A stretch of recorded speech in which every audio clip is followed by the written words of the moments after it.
Moi, j'ai le rôle de faire la synthèse un tout petit peu de l'après-midi qu'on vient de vivre, mais aussi par le fait même de la journée, hein, disons ça. Puis, une première observation qui ressort, je vais vous sortir des observations, des constats, des questionnements sur lesquels vous pourrez peut-être rebondir. Mais donc, ce qu'on a vu puis qu'on a placé dans un bloc, finalement, cet après-midi, intervention, rétroaction de façon isolée, finalement, c'est pas isolé, c'est vraiment très, très relié aux autres étapes du processus d'intervention éducative. Et de quelle façon, selon quelle flèche, ça reste à déterminer. Donc, on a un processus plus complexe que ce qui est illustré de façon simplifiée à plusieurs endroits. Des oscillations continues. On a parlé de va-et-vient, entrelacés, connectés. Un modèle à revisiter avec les gens de la QCPE. Donc, je pense que les prochaines années vont nous amener là aussi à le réfléchir, puis à y penser, puis à se l'approprier. On a parlé beaucoup des contextes aussi, l'importance des contextes, notamment de jeux libres, de jeux en nature, de transition. On a parlé de contexte idéal pour des oscillations dans ce processus-là, pour mieux observer, pour planifier, pour permettre aux actions des enfants d'émerger puis de mieux rétroagir sur ces actions-là. Quelque chose qui m'a beaucoup touchée, on a parlé de pédagogie de la lenteur, de pédagogie émergente aussi. Tu sais, on en parle de plus en plus, de suivre les lignes de fuite pour juste embarquer Goes with the flow, puis de façon flexible, solliciter des apprentissages qui sont issus des enfants. On a parlé, je sais pas si c'est Alex qui parlait de niveau élevé d'effort intellectuel et d'engagement de la part du personnel éducateur, du personnel enseignant. Puis je me suis questionnée dans ma tête, on a terminé un peu là-dessus. Mais on a entendu deux types de communication. Genre, on a entendu de l'éducation préscolaire, puis on a entendu beaucoup cet après-midi des services de garde éducatifs à l'enfance. On n'a pas du tout les mêmes conditions de travail dans ces deux types de milieux-là. Puis pourtant, on parle un peu de la même chose. On doit observer dans les deux cas, planifier, intervenir auprès des enfants, poser des actions éducatives, puis rétroagir. Mais dans un cas, les enfants partent à 3h30 l'après-midi.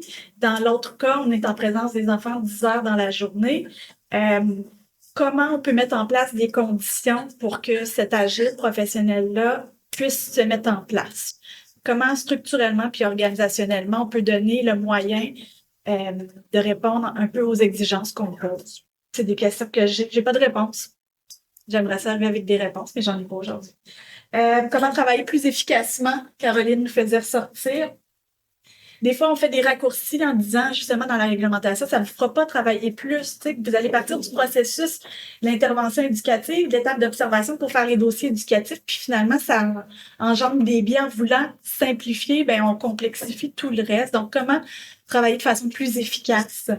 On a parlé de différents outils pour mieux réfléchir et rétroagir parce que je trouve, pour moi, c'est l'étape dont on parle le moins souvent, puis pourtant, il est là. Tu sais, on va parler de l'observation, de la planif, on va parler de l'action éducative qui occupe, 98% de la journée. Mais quand est-ce qu'on le fait, ce moment-là de réflexion, de rétroaction? On le fait-tu? On a-tu les moyens de le faire en groupe, ensemble, de dialoguer avec nos collègues, de dialoguer avec les parents que sur le point d'une porte?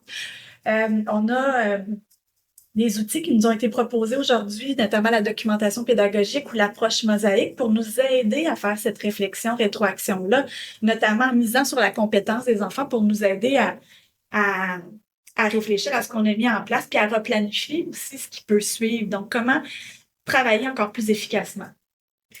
Ça m'amène aussi sur quelque chose qu'on travaille beaucoup ces temps-ci, mais la vision de la personne éducatrice.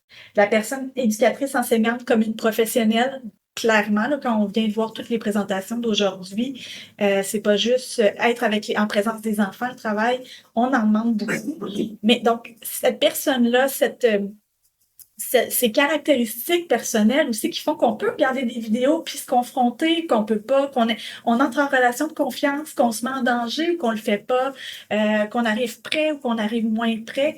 Donc, de mieux aborder qui sont ces personnes-là aussi d'un point de vue individuel.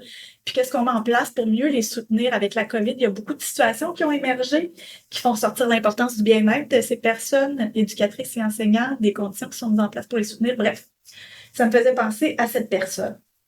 Et puis, la vision de l'enfant, justement. La vision de l'enfant comme un enfant compétent puis capable de nous aider à travers ce processus-là. Donc, faisant partie, capable de prendre des photos, capable de parler de son artefact, capable de nous dire ce qu'il aime pas, puis nous faciliter le travail au cœur même de l'action éducative avec eux.